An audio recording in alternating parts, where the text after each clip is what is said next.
Yes mga Mars, uwian na! Charing! For today's video mga Mars, samahan nyo ako umuwi. Ipapakita ko sa inyo yung daily routine ko after work. Tingnan nyo naman yung workplace ko, halos wala ng tao. Pero sa akin, normal na yan. Minsan nga may nadadaanan pa akong duwende, white lady. Madalas nga for the chika pa kami. Nabuburnout na din kasi daw sila. Hindi na daw kasi sila pinapansin. Puro social media na lang ang mga tao ngayon. High-tech, ganun. Kaya yun, nakikipag-banding na lang ako sa kanila. Kawawa naman eh. O diba? Kanya-kanyang trip lang yan. Look at the brighter side. Charot. Anyways, nandyan na nga ako sa labas. Nag-aantay ako ng shuttle namin. Alam niyo bang sunstorm yan? In short, umuulan ng alikabok, girl. Pero diba? For that is ang lola nyo. Tinodo ko na yung sakripisyo ko dyan. Akala mo naman talaga kumikita ng dolyar sa vlog. O diba, may libreng papulbos ang Kuwait. Tapos yan, nakasakay na nga ako sa bus. O diba, acting na acting. Pero in reality, ganyan talaga lagi ang eksena. Pagdikit ko sa bus, plakda. Syempre, talent naman nating mga Pinoy, 2 segundo bago makarating sa bahay, gigising na. Kaya sa mga nag-aakala na masarap ang buhay sa abroad, fake news yan. Hindi lahat. Karamihan sa amin, girl. Hindi lang katawang lupa ang pagod, pati kaluluwa, haggard na. Malayong malayo sa buhay sa Pinas. Sa Pinas, pag galing sa trabaho, andyan yung pamilya mo. O kaya naman, pumunta ka sa kapitbahay, makimarites ka. O diba? Solved na. Dito, hindi pwedeng lalamya-lamya. Hindi din pwede yung dinadaga sa dibdib. Kaya sa araw-araw na ginagawa ng Diyos, dapat laban na laban ka lang. Anyways, pasensya na, napahaba ang chika. Kunyari, ba't ang seryoso na nakukuda? Yung akala mo MMK na yung pinapanood mo. Tapos, pagod ka na nga, ang tagal mo pang makarating sa bahay. Paano naman kasi? Lahat na lang ng kanto, kalsada, Diyos ko, lahat ng anggulo, ginawa ko na para lang sa video na to. Pasok na nga ako sa bahay. Ang challenge nga, paano ko tatapusin tong video? Pasmado na nga bells ko, kaka-voice over girl. Alam niyo mga sa haba nitong video ko, napapatulala na ako ng mga 30 segundo kasi wala na akong maisip. Ang hirap mag-vlog! Anyways, ganun talaga mga bakla. Dapat sakripisyo. Sabi nga ni Rufa May, go, go, go!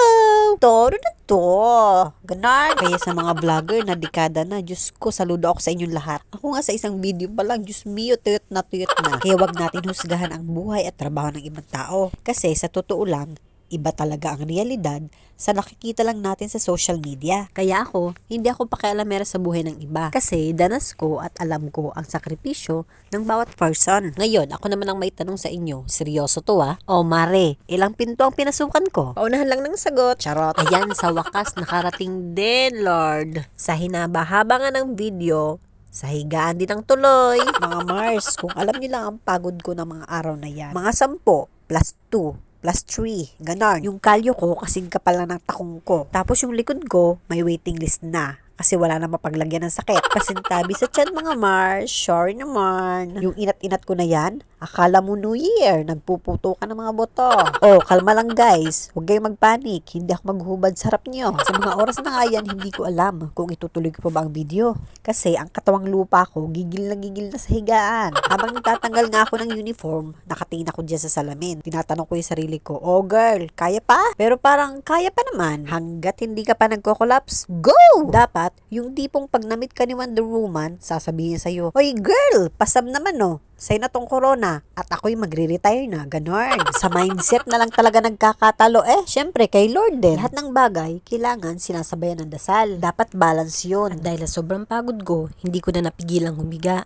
Muntik na nga ako makatulog. Uy, ano ka? Hindi ka pwede magpahinga. Bangon, uy. O diba, ang syala, sarili ko ng konsensya ang nagre-remind sa akin. Nakalimutan ko nga din mag-alkohol. Sa mga nakakakilala nga sa akin, alam na alam nila yan. Maya na nga lang ako nagkakasakit. Ewan ko nga ba, siguro nung nagpaulan ng immune system si Lord, tulog na tulog ako. Mga Mars, gustong gusto ko nang humiga ng mga time na yan. Hikab na hikab na nga ako. Tapos kinontrata ko na nga lang yung sarili ko. Hihiga at ipapagpag ko muna yung pagod ko. Kaso nga lang, hindi nga lang din ako mapakali. Kadalasan nga, napapaisip na lang din ako umuwi. Kasi at least sa Pilipinas, bakbakan mo sa trabaho, pag uwi mo, kasama mo pa din yung pamilya mo. Nag-decide nga ako na bumangon na lang kasi nga, nagugutom na din ako. Ang ulam ko nga niyan is salmon. Huwag kayo mag-react. Hindi yung pang mayaman kasi pinagtabasan lang yun. Abangan nyo nga pala yung susunod na video ko. Ipapakita ko naman kung ano talaga yung trabaho ko dito sa Kuwait. Bago nga pala ako kumain, lagi nagtatanggal ako ng tali ko. O diba, ang daming paandar, pati pagtanggal ng tali sa buhok, naka-video pa. Libre bash mga person, carry na lang. Kakain na nga ako kasi nag-aalboroto na talaga yung tiyan ko. Anyway, araw-araw, ganyan nga pala talaga yung routine ko after work. Medyo mahirap,